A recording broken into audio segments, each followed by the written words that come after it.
پاکستان جیت گیا اور جمال نے بہت اچھی بالنگ کری. ایک بال ڈالی خراب اور عامر جمال بہت بڑھیا بالنگ کری جمال نے, اور معین علی فنش نہیں کر پایا. السلام علیکم ورحمۃ اللہ وبرکاتہ. پاکستان کرکٹ ٹیم کو ایک زبردست قسم کا عبدالرزاق مل چکا ہے. بہت ہی کمال کی اور سپیریئر قسم کی بیٹنگ اور بولنگ اس بندے کے پاس ہے. ایون فیلڈنگ بھی بہت کمال کی کرتا ہے, مگر اچھی بات یہ ہے کہ لمبی لمبی شاٹس مارتا ہے. آپ کے خیال میں کیا عامر جمال کو T20 ورلڈ کپ کی اسکواڈ کے اندر شامل کرنا چاہیے یا پھر نہیں؟ کمنٹس میں یس اور نو کی صورت میں ضرور بتائیے گا.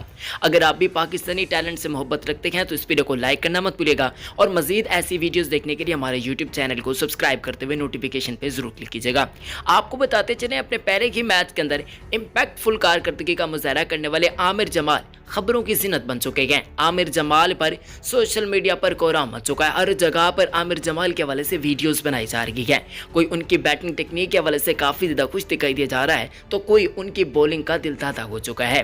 حتیٰ کہ بھارتی میڈیا بھی ان کا دیوانہ ہو چکا ہے. اکثر پاکستانی یہ کہہ رہے ہیں کہ پاکستان کو نیا عبدالرزاق مل چکا ہے. گو کہ پاکستان اس بندے کو مس کر رہا ہے, یعنی کہ عبدالرزاق کو مس کر رہا ہے. آج کل کے دور کے اندر کوئی ایسا امپیکٹ فل آل راؤنڈر نہیں مل رہا تھا پاکستان کو, مگر لگتا ایسا ہے بھارتی میڈیا کے مطابق پاکستان کی بہت بڑی مشکل حل ہونے جا رہی ہے. اگر ہم آخری اوور کی بات چیت کرتے ہیں, بابر اعظم کی ذہانت کو بھی داد دینا پڑے گا, مگر ساتھ ہی ساتھ عامر جمال کی جتنی تعریفیں کی جائیں اتنا ہی کم ہے, کیونکہ اس بندے کے پاس اتنا پوٹینشل ہے کہ یہ بڑے سے بڑے میچز کے اندر آسانی سے پاکستان کی جولی میں جیت کو ڈلوا سکتا ہے. اس پر آپ کیا کہنا چاہتے ہیں؟ کمنٹس میں اپنی رائے ضرور دیجیے گا. ویڈیو کو لائک کریں.